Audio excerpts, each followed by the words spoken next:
Hey, welcome back.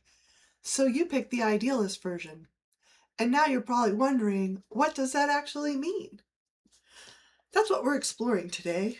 The four temperaments, what they are, why they matter, and what the one you picked says something real about you. Let's dive in. Your temperament. So, idealists. If this appeals, that's us, the NF type. Here's what that means. We lead with meaning. Everything runs through a filter of, does this matter? What does this mean? Why are we here? We're the ones asking the big questions while everyone else is asking, what's for lunch? We process through connection. We need to feel it, not just think it. Information that doesn't land emotionally, it kind of slides off. But when something resonates, it goes deep.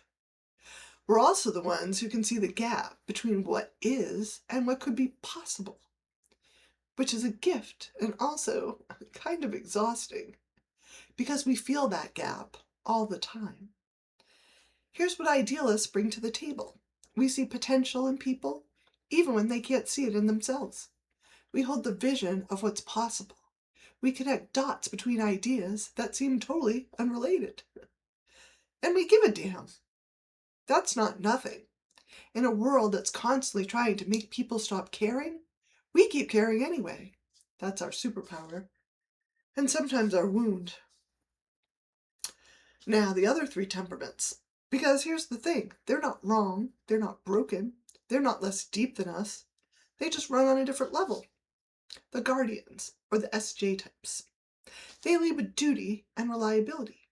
They're the ones who remember what worked before and make sure it doesn't fall apart. If idealists are asking, what could be? Guardians are asking, what do we know works? We need them. They're the ones holding the structure while we're just reimagining everything. Artisans, the SP types. They lead with actions and presence.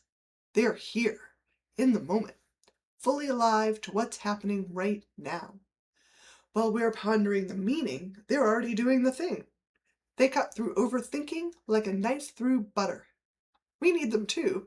They remind us that life isn't just a concept to explore, it's an experience to live. Then last are rationals, the NT types. They lead with logic and systems. They want to understand how things work, the architecture, the pattern, the underlying structure. If we ask, why does this matter? They ask, how does this function? They can seem cold sometimes, but they're not.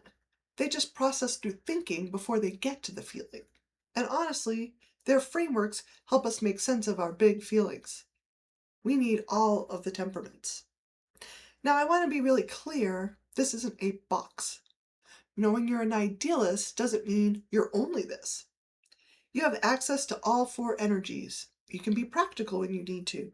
You can take action. You can think logically.